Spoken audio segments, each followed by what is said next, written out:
طب نبوی اور روحانی علاج کے ناظرین السلام علیکم۔ ناظرین کرام، امید کرتا ہوں سب خیریت سے ہوں گے۔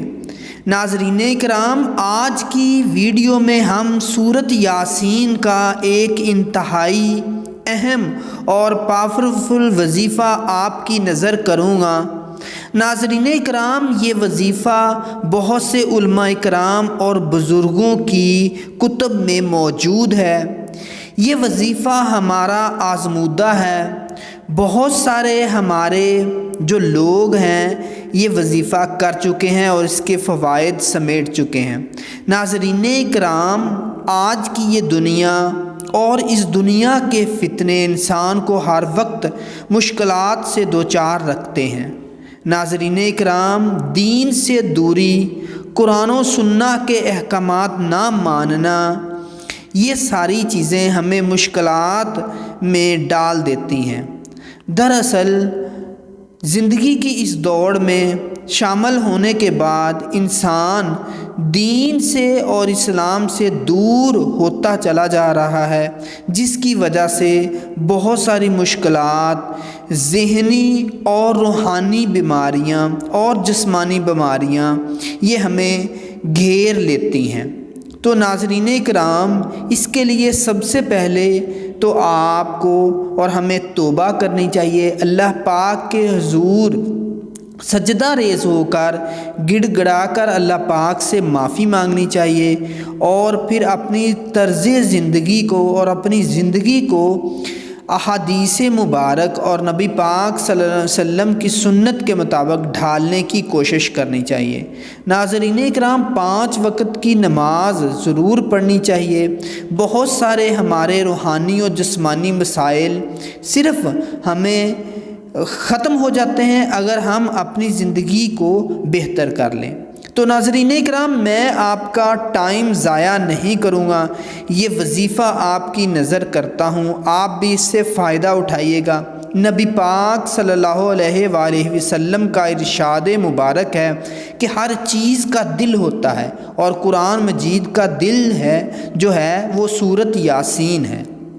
اسی طرح مختلف علماء کرام اور بزرگوں نے سورۃ یاسین کو سب سے متبرک سورت قرار دیا ہے، اور اس کا پڑھنے والا، اس کا صبح شام پڑھنے والا مختلف طرح کی 80 حاجات سمیٹتا ہے، اپنی 80 حاجات پوری کرتا ہے، جس میں سب سے چھوٹی حاجت جو ہے وہ فقر اور محتاجی ہے۔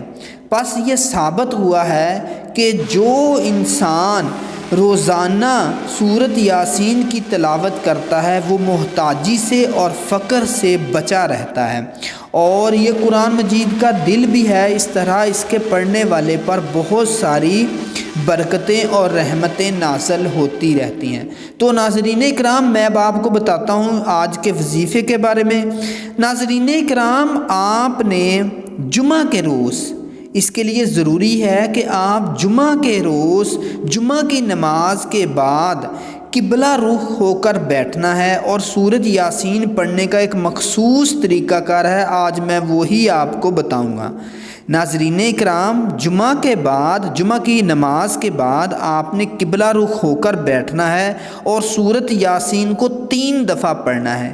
اس کا پڑھنے کا طریقہ کار یہ ہوگا کہ سورۃ یاسین شروع کرنی ہے، اور جب آپ پہلی مبین پر پہنچیں تو 3 بار سورۃ اخلاص پڑھنی ہے۔ سمجھ آ گئی ہوگی کہ جب آپ پہلی مبین پر پہنچیں وہاں پر رک جانا ہے اور 3 بار سورۃ اخلاص پڑھنی ہے۔ اس کے بعد دوبارہ پھر شروع کرنا ہے، اور جب دوسری مبین پر پہنچیں تو اس کے یہاں پر آپ نے 3 دفعہ سورۃ کوثر پڑھنی ہے، ٹھیک ہے۔ اس کے بعد دوبارہ پھر شروع ہونا ہے، اور تیسری مبین پر جب پہنچیں تو پھر رک جانا ہے اور سورۃ علم نشرح 3 دفعہ پھر پڑھنی ہے۔ اس کے بعد پھر دوبارہ آپ نے سورۃ یاسین پڑھنا شروع کرنا ہے، اور چوتھی مبین پر پھر رکنا ہے۔ یہاں پر آپ نے سورۃ فاتحہ پڑھنی ہے 3 دفعہ۔ ٹھیک ہے، یہاں پر سورۃ فاتحہ 3 دفعہ پڑھنی ہے اور پھر آپ نے شروع کرنی ہے، آگے پھر پڑھنا شروع کرنا ہے، اور اس کے بعد آپ نے 5ویں جو مبین ہے یہاں پر پہنچنا ہے، تو یہ دعا آپ نے پڑھنی ہے۔ اللہ لطیف بعبادہ یرزق من یشاء بغیر حساب، یہ دعا آپ نے 3 دفعہ پڑھنی ہے۔ ناظرین اکرام، اس کے بعد آپ نے دوبارہ آگے پڑھنا شروع کرنا ہے، پھر چھٹی مبین پر آپ نے آیت الکرسی 3 دفعہ پڑھنی ہے، ٹھیک ہے ناظرین۔ اس کے بعد آگے پڑھنا شروع کرنا ہے اور پھر 7ویں مبین پر آپ نے درود شریف 3 دفعہ پڑھنا ہے، ٹھیک ہے ناظرین۔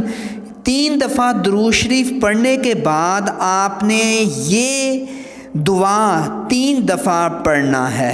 اللہم واسع رزقی وسعۃ لا احتاج الی احد من خلقک، یہ دعا آپ نے 3 دفعہ پڑھنی ہے۔ اے اللہ میرے رزق میں اتنا اضافہ فرما کہ میں جو مخلوق ہے اس میں سے کسی کا محتاج نہ رہوں۔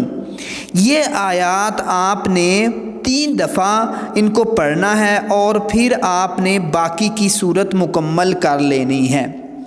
ناظرین اکرام، یہاں پر آپ صدقے دل کے ساتھ اللہ پاک سے اپنے لیے دعا کریں اور ہمارے لیے بھی دعا کریں، اپنے رزق کے لیے جو بھی آپ کی حاجت ہو، نیک حاجت ہو، اس کے لیے دعا کریں۔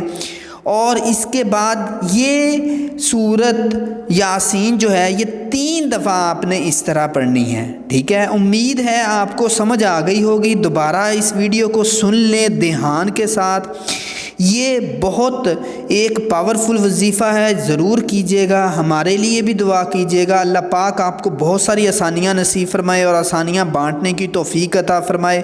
اللہ پاک آپ کے رزق میں، آپ کے علم میں، آپ کے حلم میں برکت عطا فرمائے۔ دعاؤں میں یاد رکھیے گا۔ اللہ حافظ۔